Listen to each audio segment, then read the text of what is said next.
The spoiler of the Chimera Prologue that Steve Sinclair posted is incredibly cryptic and doesn't have any form of context whatsoever. However, I have digged deep and found a lot of evidence that may indicate that the flying Eidolons will be directly involved with the Chimera Prologue, and that this is only the start of the new war. And that's what I'm going to show you today.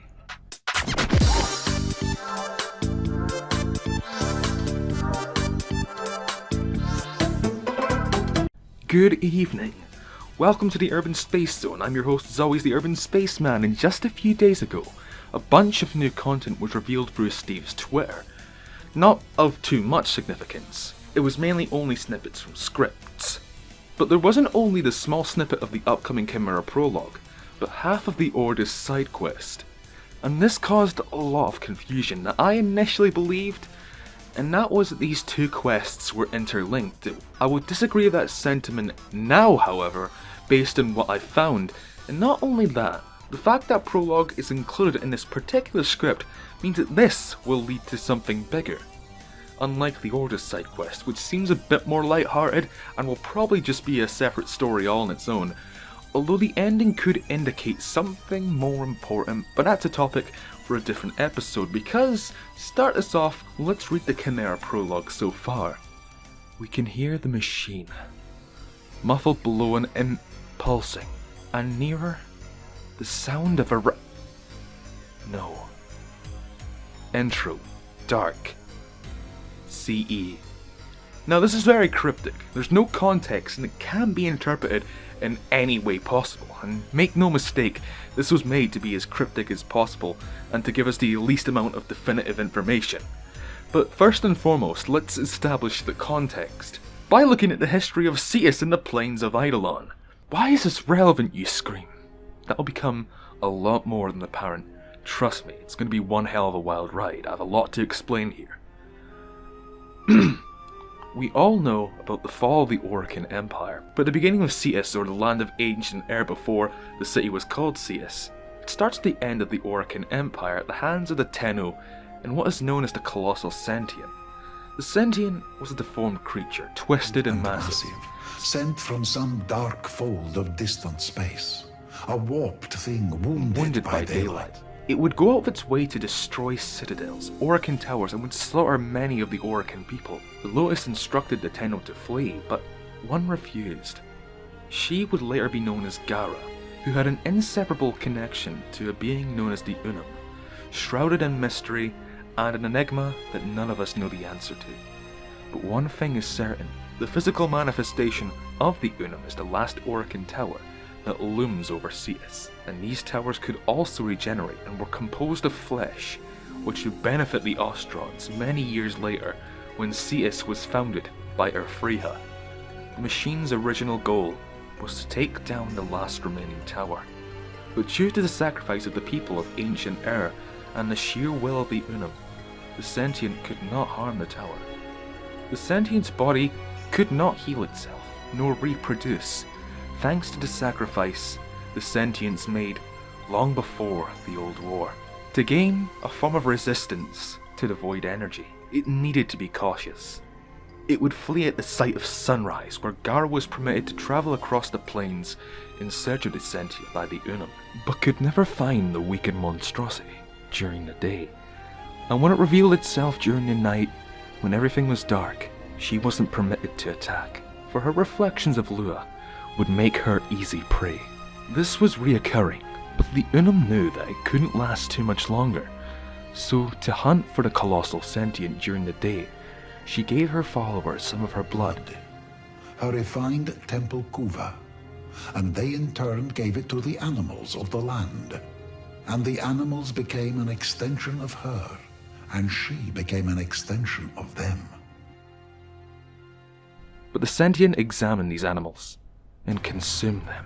This is when it discovered the regenerative abilities of the Unum and what it could do for the Sentients as a whole.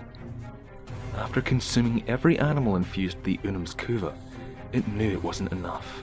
So the Sentient turned its hundreds of eyes towards the tower with new understanding. It would not destroy the tower. It would become the tower. It would kill the Unum, take her place, and one with that healing palace give birth to a race of itself. Fusing two beings of different biology and creating a chimera. This is when Gara sacrificed herself to destroy the Colossal Sentient once and for all. To protect the Unum, she used a bomb, gave herself onto the Sentient and detonated the device, scattering the Sentient's pieces all over the plains. This would also lead to the creation of the Eidolons, fragments of the Colossal Sentient, with no intellect, aimlessly wandering around the plains, trying to complete an objective that they can't even remember. To become complete. To become whole again. But every night, a fragment of the Sentient would try and enter their world. The warden of the plains, tasked with striking down the ever-returning ghostly Eidolon that threatened the Unum's tower, would make sure that this wouldn't happen. Every night he would cut down the ghostly being, but one fatal night, he lost all fear and gave himself to the Sentient. When he realized what he had done, it was too late. He let go and drifted out of this world. And down into the next. Where his body would lay, and would later be used as a vessel by the essence of the Colossal Sentient, or what remained of it, to escape what Nakak says is some unworldly between. But for a split second, we can see the being that the Lost One kept at bay, a familiar looking creature that a lot of people will remember as being the flying Eidolon, announced back in Devstream 100, but was also seen in the new war teaser in abundance, used as an expendable unit, which begs the question, how did this all happen? How were more created? And I have a rather interesting answer for that later on. And when we first see the ghostly being, Nakak questions whether it's an Eidolon, but makes a distinction that it's not. Because even though the Eidolons are sentient, they're only mindless fragments of a much larger being. This is the essence of the Colossal Sentient itself, its intellect. This is where Gara vanquished the Sentient! Where its essence fell into the ground, trapped in some unworldly between. And when all is said and done, and Revenant is constructed, Nakak tells us of a vision she had. By the Unum, you've done it. The Lost One is reborn, made Revenant. A Warframe infused with the powers of an Eidolon. That's a scary thought, isn't it? But I worry it's a power we'll soon need. I had a dream. Something new, stirring within the ground, seeking a body to call its own, longing to strike those who sent it to the grave. And with that we get 3 codex entries, with 2 showing drawings of the already established flying Eidolon, and the other one being more information on the Lost One. So that's cool and all, but how does this all relate to the Chimera Prologue? Well, let's look at the definition of Chimera and you'll see why this is all relevant. An organism containing a mixture of genetically different tissues, formed by processes such as fusion of early embryos, grafting or mutation. You remember the Sentient's overall goal? It would not destroy the tower, it would become the tower. It would kill the Unum, take her place, and in one of that healing palace, give birth to a race of itself. It would inherently become a chimera, and there's more evidence to prove this. In one of the 2 forms of the flying Eidolon. We have one that looks a lot more sentient-like, and is used in the new war teaser. The other has some form of stone, and is covered in wildlife, but that's no stone. Haha, make no mistake, there's no stone that smooth. The texture, the colour, and the lore point towards this being a chunk of the Unum's flesh, the commodity the Ostrons harvest and sell, and the very thing the Colossal Sentient was after, to give birth to a race of itself. Which can explain why in the new war teaser we see multiple of these flying sentients, and we can also see that there is an infested flesh structure, which could indicate that A, the sentient managed to get the chunk of Unum flesh and reproduce, but given that we don't know too much about the tower and how it relates to the infested/technocyte flesh, this may not be as viable. Or B, it's just a coincidence and it's just floating space rock that looks a little different. I'm open to either one. And with Nakak saying, a Warframe infused with the powers of an Eidolon, that's a scary thought, isn't it? But I worry it's a power we'll soon need. Makes sense because Revenant in itself is a chimera, a mix of helmet flesh and sentient bones, and that will ultimately be useful, using the sentient's power against themselves. So let's go back to what little we have of the Chimera Prologue with this context in mind. to make sense of some of it. We can hear the machine.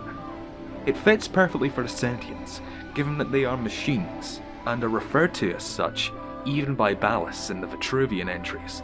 And the text is in italics. It's not meant to be a literal machine, even though there are those beneath the planes. It's also very telling that whoever is describing themselves is doing so collectively. We can hear the machine. Now, what race do we know that value friendship and that would refer to themselves as we, the Ostrons? Muffled below. Now, at multiple points in the Mask of the Revenant quest, the Sentient is described as being trapped beneath the ground. Something new stirring within the ground, striking down the ghostly Eidolon forms that rose from the depths every night, where its essence fell into the ground, with the rest of the sentence being covered, but it ends off with pulsing, which contradicts this being a literal machine, and might be referring to the energy that pulses with the Colossal Sentient, much like any other Sentient, especially the Eidolons, but that one might be a bit of a stretch. And nearer, the sound of implies that the sound that they are describing are closer to them than they already were, and the cries of the ghostly Eidolon have lingered for generations. The distant mournful howls of the Eidolon, yearning for the terror it once was, drift through the alleys and byways across the rooftops to the ears of sleeping families. Int, dark, CE. Now this is a lot more vague, and if they used the word night here, it would have been a dead giveaway. But the only two places that have real significance and has a natural source of darkness is Earth and Lua. And given that the Colossal Sentient was only able to strike during the night, it fits perfectly into this. And if the letter that comes after C and E is a T, then we know that this is taking place in Cetus. So now it's time for the conclusion. What do I think will happen in this prologue, running up to the new war? Through some means, the essence of the Colossal Sentient will rise from the depths into the plains, take a piece of the Unum's flesh, giving it the ability to reproduce, where it will be used to create a new sentient army, coupled with more flying sentients. And this may sound crazy, but I think the Unum is more relevant to us than we think. In the Codex entry for ancient history, it says that if there is any kind of scheme to the unfolding of things, some endpoint in sight, and one thing is certain, the arrival of the Tenno and Cetus is no accident, which tells me that soon enough we could be in direct contact with the Unum, as it is also described in the Codex entry, the Unum. She alone decides who will hear her words and when. And let's not forget her connection with Gara, who was described as a Tenno who refused to leave the Unum's side when the Lowest ordered the Tenno to flee. So soon, we might be able to hear her voice, or be able to go into the tower, where the Unum may finally be revealed to us. And as you all know, this is only speculation, based on what we've been given so far, and that's very little. It's more than apparent that I might be totally wrong with this, but that's the fun in speculation, and mysteries that are unsolved. And given that in due time Fortuna will overshadow the plains, it makes sense to give one final farewell to the plains by tying most of those loose ends, while leading us into a new era of Warframe and possibly the Tau system. So anyways, this has been the Urban Spaceman. Like if you liked the video, dislike if you didn't, subscribe to be part of the Conscious Zone, and click the notification bell to be a part of the Haroketeer Club. I'll catch y'all on the next video. Goodbye.